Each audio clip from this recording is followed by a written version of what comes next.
Well, when you speak to the English clubs, they think that perhaps they could prize Ekitike for a bit lower.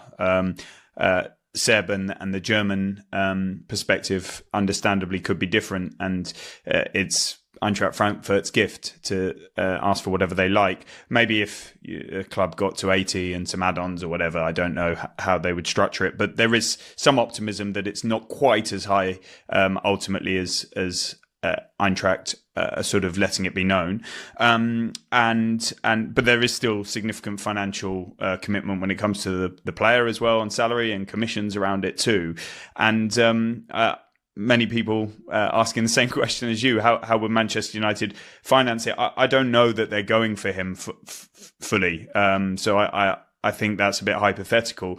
It seems there's been some inquiries, and that's kind of their job, to be asking after players and understanding the conditions of a deal and maybe being interested in the player. But that doesn't mean they're going to do it. Manchester United will be surveying multiple options. We've seen and heard so much about Gyökeres, about Ekitike now, about Delap previously.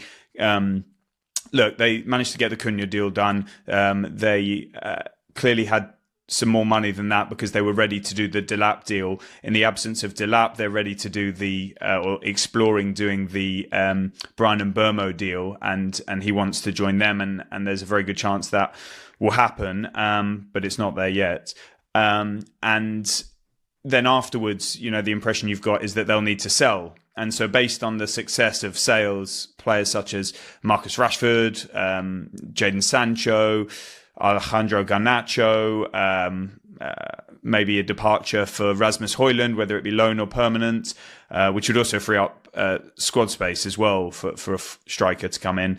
Tyrell Malacia, Anthony, etc. Suddenly you find yourself in a very different financial world than you are now. So yeah, I can. We're talking hypothetically here. I can understand the concern about what Manchester United's finances are looking like right now and whether they would be able to fund a player like Ekitike now. But it might not be now that we're dealing with this sort of question. It might be further down the line as the summer progresses. They have the resources as a result of a number of sales, and they can push the boat out to pay a lot of money for a transfer fee, salary, commissions for such a striker. It doesn't mean that he will pick Manchester United if that happens, because we've seen that the likes of Chelsea and Liverpool are among the many admirers for Hugo Ekitike.